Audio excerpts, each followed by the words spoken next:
Bom dia, irmãos. Bom dia. Feliz sábado a todos. Feliz sábado. Vamos cantar o hino de número 16. Tá saindo som.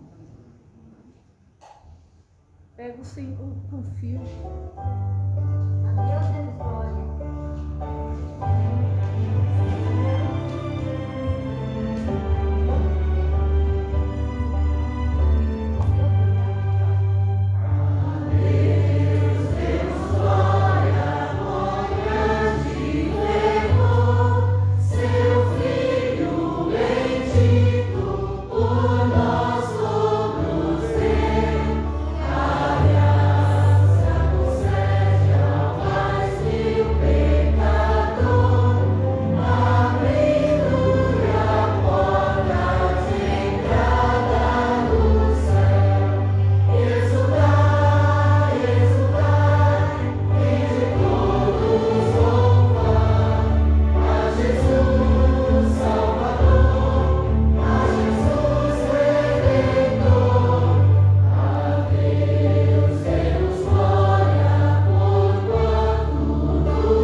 E continuamos, cantaremos agora o hino de 152, Vencendo vem Jesus.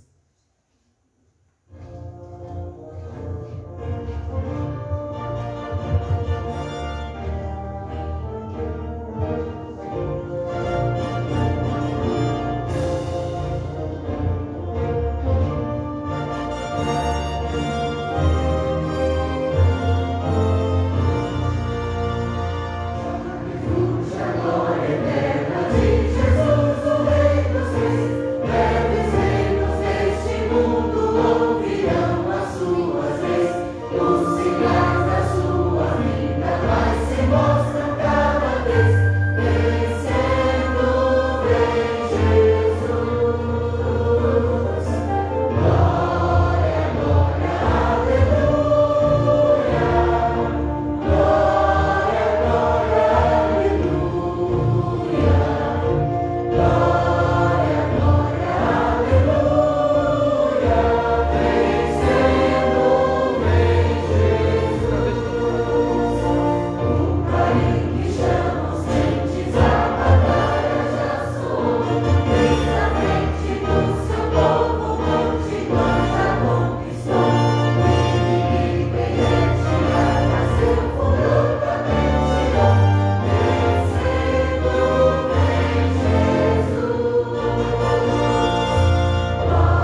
logo virá para nos buscar. Em nome de Jesus. Agora vamos cantar o introito. De pé.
Feliz sábado a todos. Sábado. Nós aqui, os que estão em casa também, né? Que Deus abençoe cada um de nós. Tão bom estar na casa do Pai, não é? E aqueles que não podem, que bom também estar na presença deles. Eu convido a todos aqueles que puderem, por favor, se ajoelhem para falarmos com o nosso Deus em oração. Oremos então. Grandioso Pai, bondoso, Senhor amado, te louvamos nessa manhã, porque o Senhor é bom, é misericordioso. O Senhor nos protege, mesmo na angústia, na dor, na tristeza. O Senhor nos dá força. O Senhor coloca cada um dos seus filhos no colo e cuida de nós. Te louvamos por isso, Senhor. Nós sabemos que essa vida aqui é passageira. O Senhor está preparando um lugar para cada um de nós, dos teus filhos. Senhor, nós queremos te pedir uma porção dobrada do teu Santo e Bom Espírito nesta manhã, na tua igreja e aonde estiverem os teus filhos nesse mundo, Senhor. Em casa, aqui conosco, em outras igrejas, pregando o teu evangelho, missionários, Senhor, que estão lá fora, sofrendo privações. Ó Pai, abençoa cada um do teu povo. Cuida deles, ó Deus. Seja feita a tua vontade na vida de cada um de nós. E que principalmente, Senhor, nós possamos aceitar nas nossas vidas. Senhor, perdoa os nossos pecados, pois muitas vezes nós falamos e fazemos coisas que te desagradam, ó Pai. Por favor, peço perdão por mim e por todos os teus filhos aqui, Senhor. Amém. Fala agora, mais uma vez, ao coração de cada um de nós, através do orador que o Senhor escolheste para esta manhã. Amém. Unja-o, ó Pai. Derrama o teu bom Espírito, que ele venha trazer conforto, paz, salvação através da tua palavra. Amém. Mais uma vez nós te pedimos isso e te agradecemos, sem nenhum mérito, mas em nome de Jesus. Amém, Senhor. Amém.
E vede, história de hoje, jogadores de sinuca.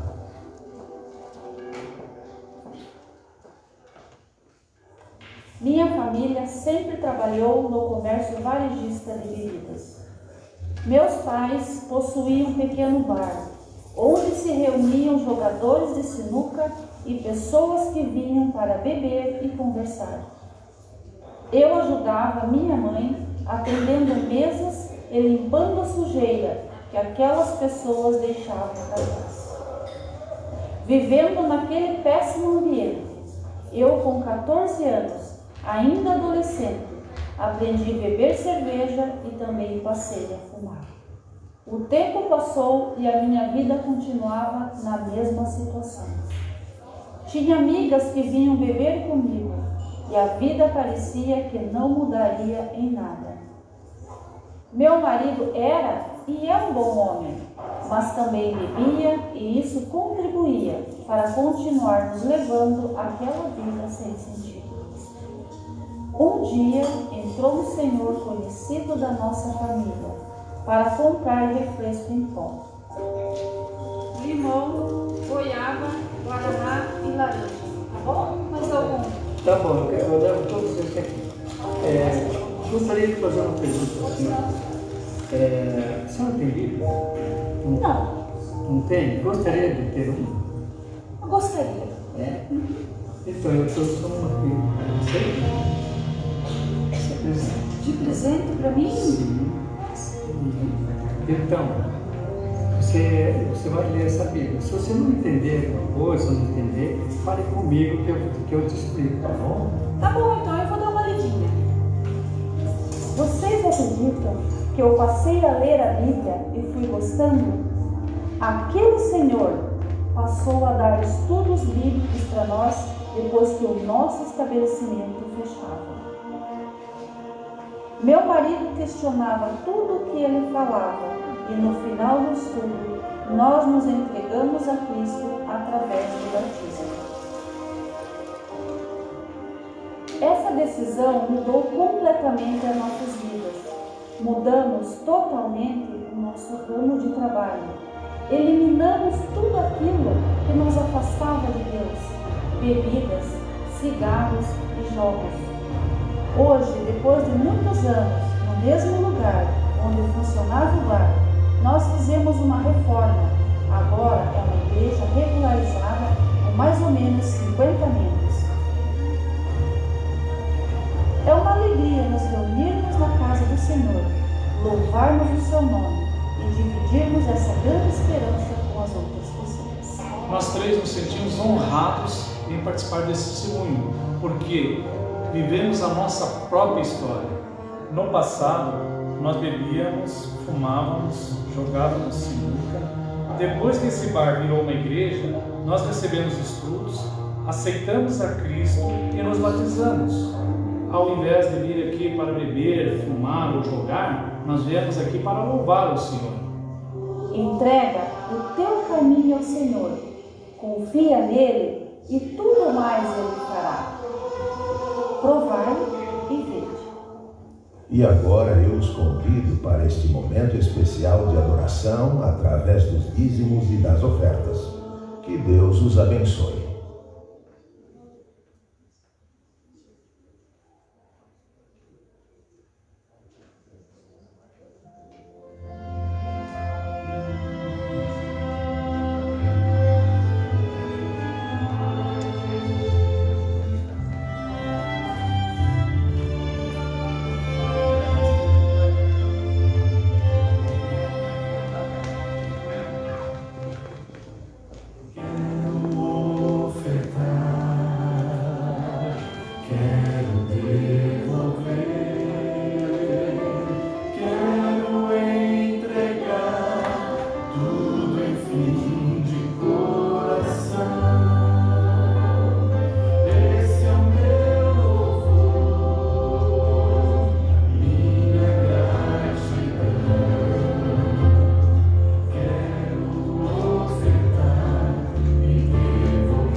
Agradecemos, Senhor, por estarmos aqui na Tua casa, por essa bendita oportunidade que o Senhor nos dá, Senhor. Agradecemos, Pai querido, pelos dízimos e pelas ofertas que o Senhor nos abençoa, que o Senhor permite, Pai, através da Tua graça, da Tua misericórdia e de Teus cuidados, Senhor, para com cada um de nós, para que possamos estar aqui em agradecimento a tudo que o Senhor fez, faz e fará por nós. Amém. Pai querido, aceita nossas ofertas e nossos dízimos, porque tudo isso, Senhor, fazemos e agradecemos. Em nome do nosso Senhor Jesus. Amém. Amém.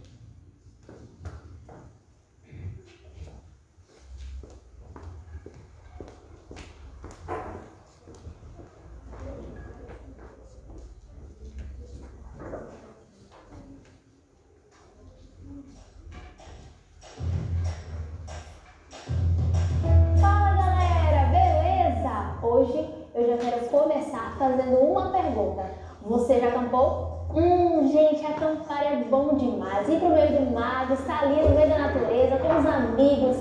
Às vezes é meio difícil porque tem uma fila para tomar banho, né? Também uma fila na hora de comer. Uma fila para tudo tem fila.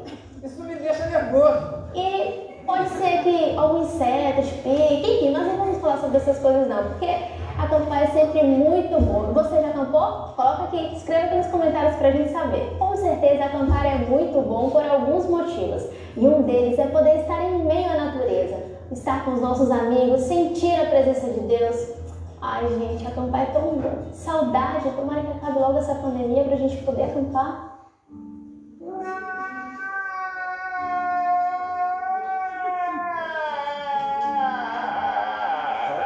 E sem dúvidas, o coronavírus veio para mostrar o quanto é importante nós estarmos juntos com outros. O quanto é importante adorar na igreja com os nossos irmãos e amigos.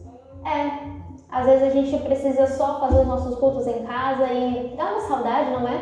De estar na classe de escola sabatina, de estar na igreja. Isso é muito importante e enche o nosso coração de alegria. Você que gosta muito de acampar pode pensar que acampamento é algo atual. Pois é atual também, mas a Bíblia já falava sobre isso. No tempo do rei Ezequias, ele que amava muito a Deus e foi o responsável pela reabertura do templo, já existia acampamento. Ezequias mandou que os portões do templo fossem consertados. Eles então abriram o templo do Senhor, fizeram uma limpeza, uma faxina, tiraram tudo aquilo que não agradava a Deus e então voltaram a adorar a Deus no templo. Agora que o templo já havia sido reinaugurado, as pessoas estavam levando suas ofertas de adoração a Deus, precisava-se comemorar a Páscoa. Mas Páscoa? Para falar a verdade, as pessoas já haviam esquecido o que era a verdadeira Páscoa. Elas não comemoravam como estava escrito na lei. E aí, como é que foi? O rei Ezequias mandou cartas para as altas autoridades e também para o povo, convidando que todos viessem para uma cerimônia de adoração a Deus, para a celebração da Páscoa. Ele mandou assim, se fosse nosso tempo, um WhatsApp, mandou uma mensagem. Ou talvez o rei Ezequias teria criado um grupo. Teria o nome de Acampamento de Páscoa. E lá estariam as pessoas que iriam participar dessa cerimônia. Eu imagino que quando as pessoas ficaram sabendo dessa notícia, muitas ficaram alegres, animadas. Outras ficaram assim, se perguntando o que seria aquilo, pois não se lembravam. Eu sei que os avós dessas pessoas haviam participado da Páscoa, eles faziam constantemente, mas aquelas pessoas já haviam esquecido o que era realmente fazer uma cerimônia da Páscoa. No dia marcado, uma grande multidão se reuniu em Jerusalém para celebrar a Páscoa. É interessante notar que a Bíblia mostra que os sacerdotes não estavam muito animados, mas a alegria do povo deixou eles motivados. Isso me faz pensar que quando nós adoramos juntos, nós ficamos motivados. Nós podemos ajudar os nossos irmãos e amigos na fé. Se alguém está um pouco sem ler a Bíblia, sem orar, sem falar de Jesus, incentive. Fale para os seus amigos o quanto isso é importante. Chame eles para ir à igreja, para estudarem a lição e também para falarem de Jesus. Deuteronômio 16, verso 11 diz o seguinte: alegre-se diante do Senhor, seu Deus, vocês, os seus filhos, as suas filhas e os seus escravos, as suas escravas, os levitas que moram na cidade de vocês, os estrangeiros, os órfãos e as viúvas que estão no meio de vocês. Se liga, a presença de Deus no culto traz alegria para cada um de nós. nós podemos ajudar os nossos irmãos na fé. Nós podemos ajudar os nossos amigos a se aproximarem mais de Deus. É isso aí, galera. A gente se vê no próximo encontro. Deixe seu like, tá bom? Compartilhe esse vídeo com os seus amigos. A gente se vê. Até mais!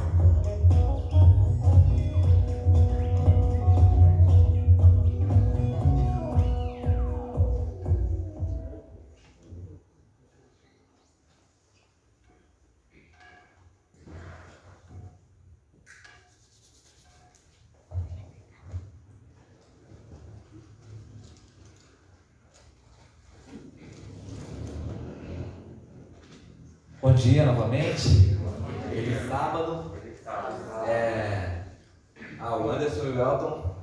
Segundo sábado seguido já, hein? Mas é bom, eu estou muito feliz por estar aqui mais uma vez. A igreja mais cheia dessa vez, o mês passado está mais vazia. Boas notícias, né? De retornar para a casa de Deus. Deus sabe das coisas e o Michel lembrou bem aqui, a gente precisa tomar os cuidados, continuar se cuidando, independente de estar liberado ou não, enfim. Mas bom, eu quero primeiro dizer que eu acho que é a última vez nesse ano que eu venho aqui.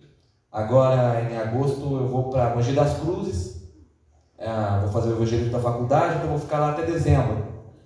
Então acredito que a gente vai se ver novamente ano que vem, se Deus assim permitir. Quero convidar os irmãos a abrirem a Bíblia lá em 1 Tessalonicenses. 1 Tessalonicenses, capítulo 5, verso 18. 1 Tessalonicenses, capítulo 5, verso 18.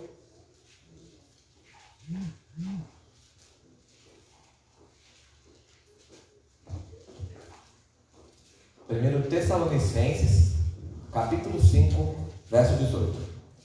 Antes da gente ler essa passagem, vou convidar todos, da forma que estão assentados, a fecharem os olhos para falarmos novamente com o nosso Deus. Vamos orar.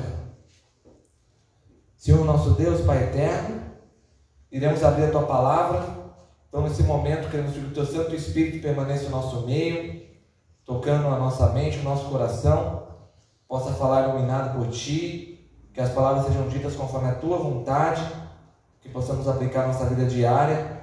Perdoe nossos erros, falhas, pecados, derrame sobre nós as suas bênçãos. Oramos em nome de Jesus. Amém. Então, 1 Tessalonicenses, capítulo 5, verso 18. Todos acharam? Amém? Diz assim, em tudo, dai graças, porque essa é a vontade de Deus em Cristo Jesus para convosco. Então, veja o que Paulo diz aqui. Em tudo, ele fala, em tudo dai graças, porque tudo é a vontade de Deus na nossa vida. E quando ele fala em tudo, é tudo mesmo. Bom, a gente cantou o hino inicial aqui, te agradeço, e eu tenho passado momentos bem difíceis esse ano, bem mais complicados do que eu imaginava. Então eu fiquei pensando, o que eu vou falar? Tem que falar sobre agradecimento. Eu quero dizer para você que quando você passar por dificuldade na sua vida, lembra sempre dessa passagem aqui. Nada acontece na nossa vida por acaso. Então tudo que acontece, você deve dar graça. Bom, eu vim nessa manhã só com o Gui, meu filho que está aqui, de 9 anos, tem mais 2 filhos, que é a Carol, tem 2, e o Lucas, que tem 3 meses, e a minha esposa, eles estão lá em Caraguá, porque minha mãe está muito doente, e aí só a gente veio ontem, e já vamos embora depois daqui, de volta. Mas eu quero falar para você que quando a gente enfrenta bastante dificuldades na vida, eu tenho pensado positivamente nas coisas boas que Deus faz para você.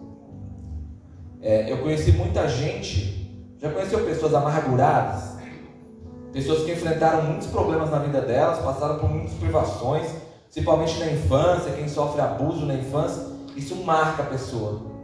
Às vezes a pessoa se torna um adulto e ele se torna uma pessoa amargurada. Já viu? E aí a pessoa não consegue, ele não consegue, por exemplo, confiar em alguém, ele não consegue demonstrar carinho pelas pessoas, porque ele sente uma amargura dentro dele, ele não recebeu aquilo. E como é que ele vai passar para alguém? Mas a palavra de Deus, ela mostra para a gente e é o que nós vamos falar nessa manhã, é que sempre que você passar por um problema, enfrentar uma provação, uma dificuldade, você deve sempre lembrar das coisas boas que já aconteceram na sua vida. É que são muitas. E eu quero falar para você que a maioria das coisas boas que acontecem na nossa vida, a gente nem percebe. Porque a gente acostuma muito rápido com o que é bom. E com o que é ruim, aí você não está pronto para enfrentar. Vou dar um exemplo. Sabe aquela pessoa que não tinha carro? Eu não tinha carro. Meu pai teve carro ali quando eu me tornei adolescente. Meu pai teve um carro e eu lembro que era muito bom. Naquela época tinha um Fusca. Tem gente que gosta muito de Fusca. Meu pai amava Fusca. E ele mexia, reformava, não deixava eu dirigir. Então eu tive que comprar meu primeiro carro. E aí eu comprei um carro, fui lá, parcelei em 60 vezes na época, não deu aquele negócio lá que você podia parcelar. Só que aconteceu o seguinte, eu não consegui pagar o carro. O dinheiro não ia dar para pagar mais. E eu tive que vender o carro. E aí eu falo uma coisa para você, quando você nunca teve um carro, você vive muito bem sem. Agora, depois que você compra um carro e você perde, você não tem mais, tem que andar a pé. Olha, quem já passou por isso aí sabe. É difícil, né? E tudo na vida é desse jeito. Quando você tem algo, você acostuma com aquilo que você tem. E é por isso que é muito difícil para as pessoas, às vezes, por exemplo, deixar o emprego que trabalha no sábado para se tornar adventista, por exemplo. Um exemplo só, tá? Ou deixar qualquer coisa na vida dele para seguir Cristo. Porque a gente se acostuma muito rápido com as coisas boas. Eu quero convidar você a abrir a Bíblia lá em Lucas, capítulo 17. Lucas, capítulo 17. E Lucas, capítulo 17 aqui, eu gosto muito dessa passagem porque ela tem 4 princípios para a vida cristã. Do versículo 1 ao 6, por exemplo, fala sobre perdão. Você pode ler em casa depois. Do versículo 7 ao 10, fala sobre agradecimento. Sobre fidelidade. Do 11 ao 19 fala sobre agradecimento, que é sobre o que nós vamos falar. E do 20 ao 37 fala sobre prontidão. Então são 4 princípios que tem aqui em Lucas 17. Você pode ler depois. Mas aqui a partir do versículo 11 até o versículo 19, nos conta uma história. E nós vamos ler nesse momento. Todos acharam? Lucas 17, 11, diz assim: de caminho para Jerusalém, passava Jesus pelo meio de Samaria e da Galiléia. Ao entrar numa aldeia, saíram ao encontro 10 leprosos, que ficaram de longe e lhe gritaram, dizendo: Jesus, mestre, compadece-te, tenha misericórdia de nós. Ao vê-los, disse Jesus: ide e mostrai-vos aos sacerdotes. Aconteceu que, indo eles, foram purificados. Um dos 10, vendo que foi purificado, curado, voltou, dando glória a Deus em alta voz. E prostrou-se com o rosto em terra, aos pés de Jesus, agradecendo-lhe. E este era samaritano. Então Jesus lhe perguntou: não eram os 10 que foram curados? Onde estão os 9? Não houve porventura quem voltasse para dar glória a Deus, senão esse estrangeiro? Então lhe disse: levanta-te, vai, a tua fé te salvou. Então a história aqui é muito simples. Jesus está passando, e Jesus caminhava para Jerusalém. Aliás, é omitido aqui em Lucas, depois João vai registrar isso. Mas aqui entre o versículo 10 e o versículo 11, Jesus ele tinha passado lá no túmulo de Lázaro e tinha ressuscitado Lázaro. E essa história não é registrada, só é registrada depois por João, porque senão as pessoas perseguiriam Lázaro. Jesus então está a caminho de Jerusalém, passando por Samaria, e aí tem 10 pessoas, 10 leprosos, gritando para que Jesus tenha misericórdia deles. Então Jesus olha para aquelas pessoas de longe e fala assim: vão lá se mostrar para os sacerdotes. Nós vamos entender por quê daqui a pouco. E aí então eles vão, mas no meio do caminho, quando eles estão ainda indo se mostrarem para os sacerdotes, os 10 são curados, mas apenas um volta para agradecer. E aqui a Bíblia diz então que ele volta glorificando a Deus em alta voz, gritando: glória a Deus, aleluia, obrigado por ter me curado. E então ele chega até Jesus, se prostra diante de Jesus com o rosto em terra, que era o costume daquele tempo, da mesma forma que Davi estava prostrado, que a gente comentou na lição. Ele se prostra em terra, com o rosto no chão, e agradece Jesus. Então Jesus questiona para os discípulos que estão à volta dele: ué, não era 10, só um veio agradecer. E fala e ele era samaritano, fala isso, ele era samaritano. Então Jesus olha para esse leproso curado samaritano e fala: vai, a tua fé te salvou. Primeira coisa interessante que tem nessa história, que eu queria mencionar, é que se você for lá em Lucas 5, capítulo 12 e 13, você vai ver que lá Jesus também curou um leproso. A história lá é muito simples. O leproso chega até Jesus e fala assim: mestre, se o senhor quiser, eu posso ser curado. Desse jeito, simples assim. Ele chega com lepra perto de Jesus e fala assim: mestre, se o senhor quiser, se tu quiseres, eu posso ser curado. Aí Jesus fala: eu quero. Toca nele e ele é curado. Aqui não. Tem várias curas de leprosos na Bíblia, mas essas duas são interessantes porque nessa daqui, naquela lá de Lucas 5, 12 e 13, Jesus toca no leproso e ele é curado. Nessa aqui não, ele fala de longe com o leproso. Essa história aqui ela ensina pra gente uma coisa muito importante. Não é sempre, e quem já passou por problemas, dificuldade na vida sabe disso, não é sempre que você vai sentir que Deus está atuando realmente na sua vida.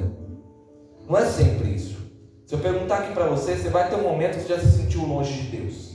Já se sentiu assim? Eu já. E não foi porque eu me afastei nem nada, é que eu simplesmente não sentia. Eu não sentia Deus agindo na minha vida. Eu não sentia que estava sendo tocado pelo Espírito Santo. Porque nós como seres humanos, a gente age muito pelo sentimento, pela nossa emoção. Então tem dias que a gente está bem, tem dias que a gente não está. Tem dia que você levanta bem, tem dia que não. Tem dia que você está de bom humor, tem dia que você está de mau humor. E a gente é assim. Mas Jesus, ele mostra nessas duas histórias, a primeira coisa é que ele atua tanto de perto quanto de longe. Jesus mostra aqui que ele pode tanto atuar muito próximo, como tocando num leproso, como também de longe. Ele fala para aqueles homens irem se apresentar aos sacerdotes. Ele nem fala que vai curar. Essa história ensina para a gente também outra coisa interessante, é que, bom, primeiro no de Lucas 5, 12 e 13, ele toca e ele é curado imediatamente. Nos 10 que estão gritando à distância, não. E eu quero falar para vocês por quê. A lepra, queridos, desde os tempos bíblicos, do Antigo Testamento e no Novo Testamento, era a pior doença que alguém podia ter. E o que era a lepra? A lepra não era a hanseníase que a gente tem hoje. Hoje tem a hanseníase, começa a dar umas manchas no corpo da pessoa e ele perde a sensibilidade. Mas naquele tempo não. Nos tempos bíblicos a lepra era qualquer tipo de doença de pele. Então você imagina, uma alergia que você tem, lá no litoral tem muito isso. Geralmente o turista vai para lá, principalmente quem é mais branco, assim, igual o Michel, por exemplo. Leva uma picada de pernilongo ali, de borrachudo, enfim ali, ou fica muito tempo na praia exposto, enfim, o sol lá é mais forte. E aí então começa a dar umas brotoejas, né? Aquilo lá já poderia ser considerado lepra. Se você ler lá em Levítico 13, você vai ver que quando alguém aparecer com uma doença de pele qualquer, o que acontecia? Ele era colocado em isolamento por 7 dias. Então ele era colocado em isolamento por 7 dias, ele tinha que se mostrar para o sacerdote olhava ali a doença de pele dele, colocava ele em isolamento por 7 dias. Pode ler depois lá em Levítico 13, você vai ver isso. E aí então depois de 7 dias ele se mostrava de novo para o sacerdote olhava. Se aquela alergia ali da pele dele, ou aquela micose, a doença de pele que fosse ali da pele, estivesse melhorando, estivesse mais clara, mais a cor da pele, então ele mandava ficar mais 7 dias confinado. E aí então, depois de mais 7 dias, voltava, ele olhava, saiu, a pessoa voltava para o convívio social. Isso era o isolamento. Se passasse esses 14 dias, olhasse e visse que continuava, aí então ele deixava mais 7 dias, completando 21 dias, e se continuasse, então ele examinava e falava se era lepra ou não. E se fosse lepra, a pessoa era expulsa do acampamento e tinha que viver fora do acampamento. E nos tempos de Jesus, a pessoa tinha que viver fora das cidades. Então aqueles homens viviam fora da cidade. Não podia ter convívio social. Era uma doença que, quando você estuda costumes bíblicos, tem um livro muito bom. Ele chama Costumes Bíblicos Judaicos. Você pode ler esse livro, ele é bem legal. Acho que até tem PDF aí no Google. Lá vai falar, por exemplo, que o leproso ele não podia chegar a 7 metros de distância de uma pessoa. Então você imagina, a pessoa que tinha lepra, a vida dele acabava. Ele não podia chegar perto da esposa, não podia chegar perto dos filhos, não podia chegar perto dos amigos, não podia chegar mais perto de ninguém. Então ele tinha que viver no isolamento. Ele tinha que viver de caridade das pessoas para se alimentar. Então era uma vida muito complicada. Era a pior situação que uma pessoa podia viver naquele tempo. Aqueles homens sabiam que Jesus ia passar e gritam Jesus de longe. Um outro ponto nessa história interessante, para a gente pensar aqui, é que as 10 pessoas tiveram fé. Porque Jesus não falou assim, vocês estão curados, e eles foram curados. Não, falou, vão se mostrar aos sacerdotes. E Jesus fala isso porque aqueles homens sabiam que quando você era curado da lepra, você tinha que se mostrar para o sacerdote. Era só o sacerdote que podia falar, você está curado da lepra, volta para o convívio social. E eles creem em Jesus, acreditam e vão. Às vezes, isso mostra para a gente que às vezes tem pessoas que começam na caminhada cristã, confiam em Deus, acreditam que Jesus vai transformar a vida deles e mudam, num determinado momento, a vida deles. E aí então eles vão, se tornam cristãos e se tornam cristãos por um tempo. Mas aí vem as coisas da vida e eles vão deixando, vão esquecendo, vão se afastando do relacionamento com Deus e saem da igreja, abandonam a Cristo. Aqueles 10 homens iniciais tiveram fé, acreditaram e foram curados fisicamente. Só que a história conta que um só volta. Esse que volta era samaritano. Se você ler lá em Esdras 4, de 1 a 4, é o primeiro registro que tem de confronto de judeu com samaritano. Quando eles voltam do cativeiro para reconstruir a cidade, reconstruir o muro, e quando eles vão começar a reconstruir o templo, os homens daquela cidade, que eram samaritanos, e quem são samaritanos? Os samaritanos eram israelitas do Reino do Norte, que quando foram levados para a Síria, eles se casaram com pessoas de várias nações. Então eles começaram a misturar a religião do judaísmo com as religiões pagãs. E começaram a fazer vários enlaces matrimoniais com pessoas de várias nacionalidades. Então eles perderam a identidade deles como judeus e perderam a identidade deles como povo escolhido por Deus para levar a mensagem. Esses eram samaritanos. E por isso os judeus não aceitavam os samaritanos, por conta disso. Então o judeu ele tinha uma escala de rejeição. A primeira era o estrangeiro, o romano, que era o povo que oprimia. Depois vinham os samaritanos, o segundo. E depois vinham os demais pecadores, que eles classificavam. Mas o samaritano, ele era então inimigo do povo judeu. Ele era o pior que podia ter. Era o samaritano. A única pessoa que volta para agradecer a Deus, ele vem glorificando a Deus no meio do caminho, gritando em alta voz, para que todo mundo saiba que ele foi curado. E aí, então ele se prostra no pé de Cristo e agradece a Jesus por ter recebido a cura. Era um samaritano. Jesus queria mostrar para os discípulos, queria ensinar isso para os discípulos, ensinar para a gente, que Deus ele tem capacidade de transformar qualquer pessoa. Não importa o estado de pecado que a pessoa viva, não importa o estado de credibilidade que a pessoa tenha na sociedade. A verdade, queridos, é que Deus, ele busca qualquer pessoa para se transformar. É por isso que quando a gente vai pregar a palavra, ou vai levar a mensagem, a gente não pode escolher para quem que a gente prega ou não, porque a gente não sabe a obra que o Espírito Santo tem na vida daquela pessoa e se ela vai ou não ouvir a voz do Espírito Santo.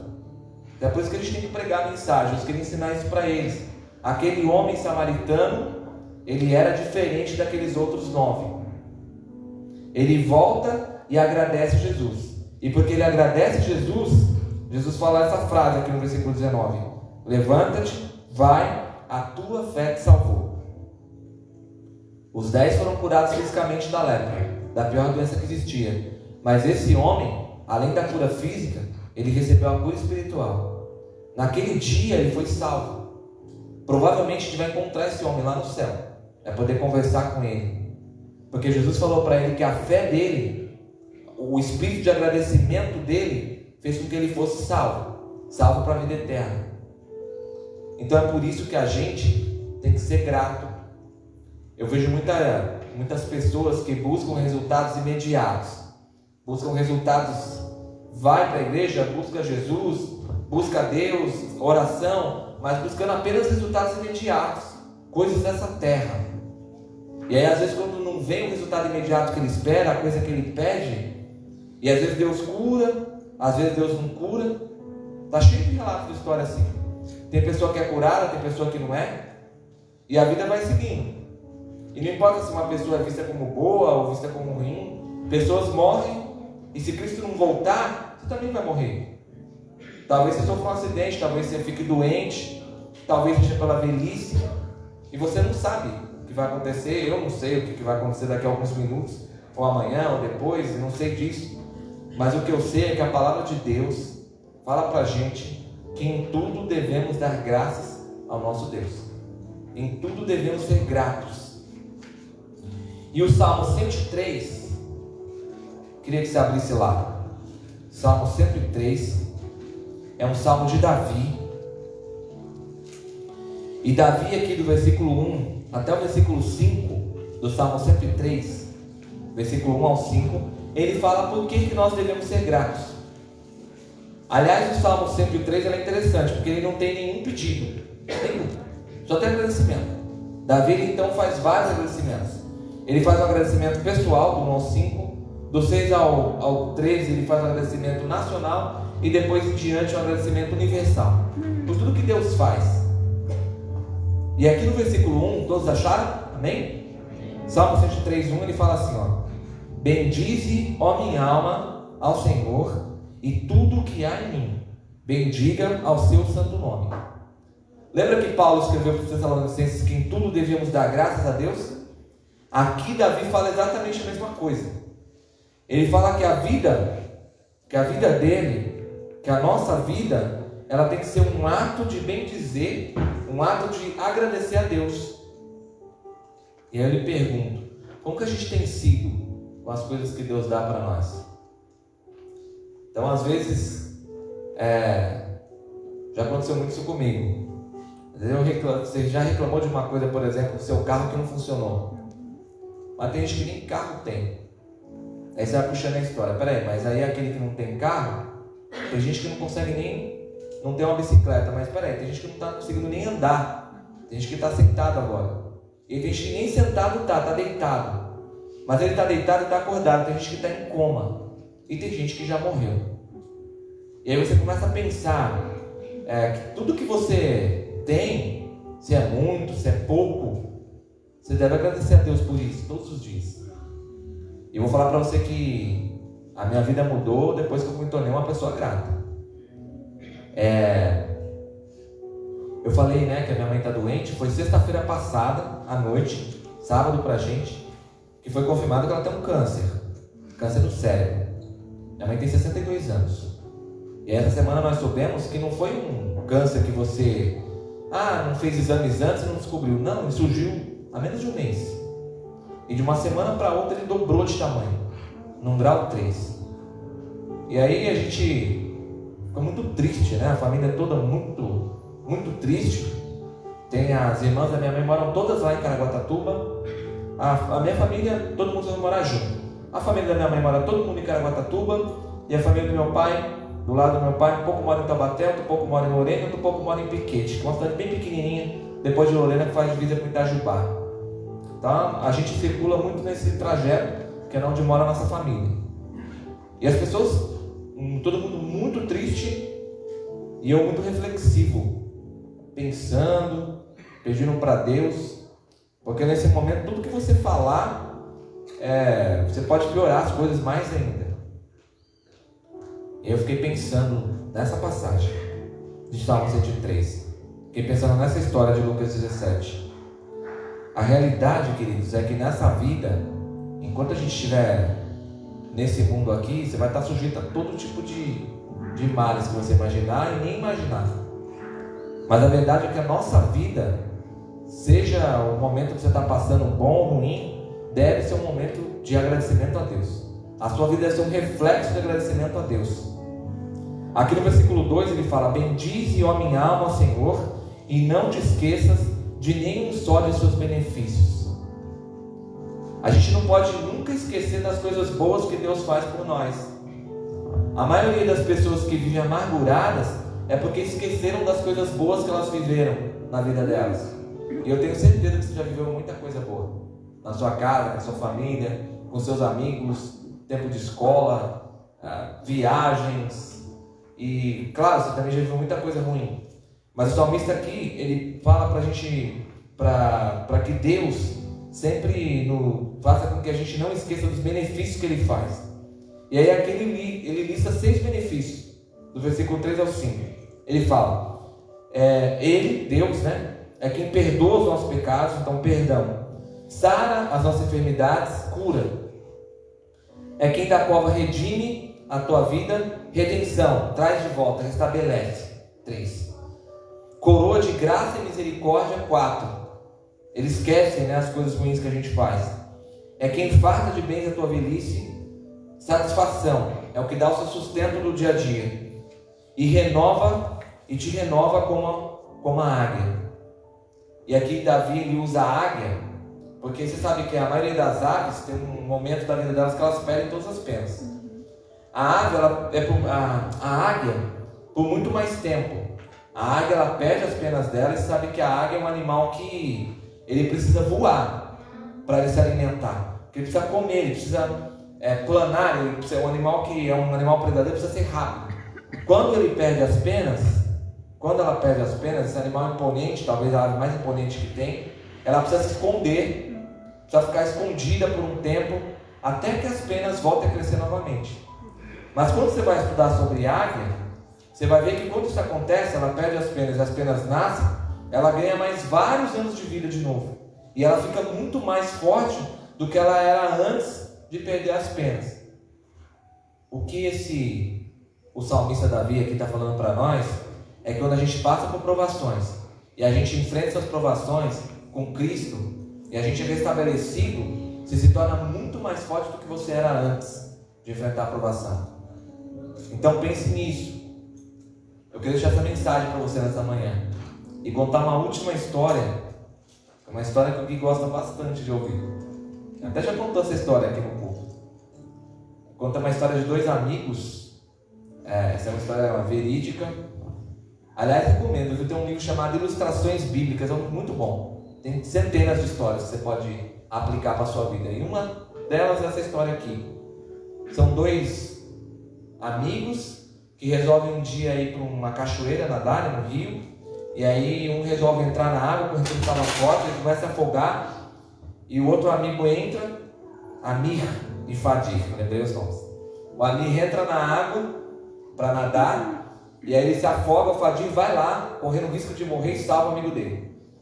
Então o Amir chama um empregado e manda talhar na pedra a seguinte frase: no dia tal, Amir, com o risco de morrer, entrou na água do rio, na correnteza, e salvou seu amigo Fadir. Então o empregado vai e talha isso na pedra. Passados algum tempo, Amir e Fadir brigam, e aí o Fadir vai e dá um tapa no rosto dele. E aí então ele não fala nada, ele sai, vai até o mesmo local que está a pedra, e ele escreve com um dedo na areia: na data tal, o Fadir, depois de uma discussão, deu um tapa no rosto do seu amigo Amir. E aí aquele empregado que tinha talhado na pedra, naquela primeira vez, pergunta para o patrão dele: por que quando ele te salvou, o Senhor pediu que eu registrasse na pedra, mas agora que ele te bateu, o Senhor escreve com o dedo na areia? E ele responde: porque as coisas que acontecem boas, a gente deve registrar para que as pessoas saibam as coisas boas que aconteceram e para que a gente nunca esqueça das coisas boas que aconteceram na nossa vida. Agora, as coisas ruins, a gente deve guardar por um momento apenas, para desabafar, um momento como um desabafo, ele escreveu aquilo, mas que à noite mesmo o rio ia subir, ia tampar aquilo ali, e no outro dia não ia ter mais nada escrito. Porque as coisas ruins que acontecem na vida da gente, a gente deve esquecer e sempre lembrar das coisas boas. Eu quero convidar você nesse momento a ficar de pé e nós vamos fazer uma oração. Nesse pensamento de que tudo que nós temos, tudo que nós somos e tudo de bom que já aconteceu na nossa vida, devemos dar graça ao nosso Deus. E se você tem alguma coisa do passado que ainda te aflige, ore, peça a Deus, se resolva consigo próprio, se resolva com as pessoas que você precisa se resolver e deixe o passado para trás. E segue em frente, vivendo aquilo que é bom. Vamos orar. Senhor nosso Deus, Pai eterno, queremos agradecer, Pai, porque como diz aqui o salmista, o Senhor nos dá coisas que nem sabemos. O Senhor nos concede muitas bênçãos, muita misericórdia, muita graça, nos protege de coisas que nem imaginamos. Sabemos que temos enfrentado, por exemplo, a Covid, mas sabemos que dia após dia o Senhor nos livra de muitas doenças que nem sabemos. Coisas que nem imaginamos, o Senhor nos livra. De acidentes, cada vez que o Espírito Santo toca a nossa mente, nosso coração, quando mudamos um rumo, um caminho, uma rota, o Senhor nos livra de acidentes nas estradas, nos livra de doenças, nos livra de brigas, de contendas contra as pessoas e outras muitas coisas que nem conseguimos citar. Então, Pai, queremos agradecer. Agradecer porque enquanto tem muita gente doente, nós estamos aqui, na Tua casa, no sábado de manhã, louvando, exaltando, ouvindo a Tua palavra. Então, Pai, muito obrigado. Obrigado, Senhor. E queremos, Pai, pedir que o Senhor continue a abençoar aqui a igreja de Mojimirim. Continue a abençoar a liderança dessa igreja. Continue a abençoar os membros, os amigos dessa igreja, para que ela continue a crescer. O Senhor tem uma missão, um plano para cada pessoa. Então, Pai, nos faça entender qual que é a nossa missão. Qual que é o seu plano para nós nessa vida, Pai? Amém. Para que juntos possamos pregar a Tua mensagem e abreviar a volta de Cristo. E seja confortando o coração de cada um, Pai. O Senhor sabe os problemas pessoais que enfrentamos. Alguns é problema de saúde, outros problemas financeiros, talvez de relacionamento, enfim. E o Senhor conhece nossas angústias, nossos problemas. Mas não deixe, Pai, que nos tornemos pessoas amarguradas, pessoas sufocadas pelos problemas. Mas que sempre lembremos das coisas boas que o Senhor faz em nossa vida. Oramos em nome de Jesus. Amém.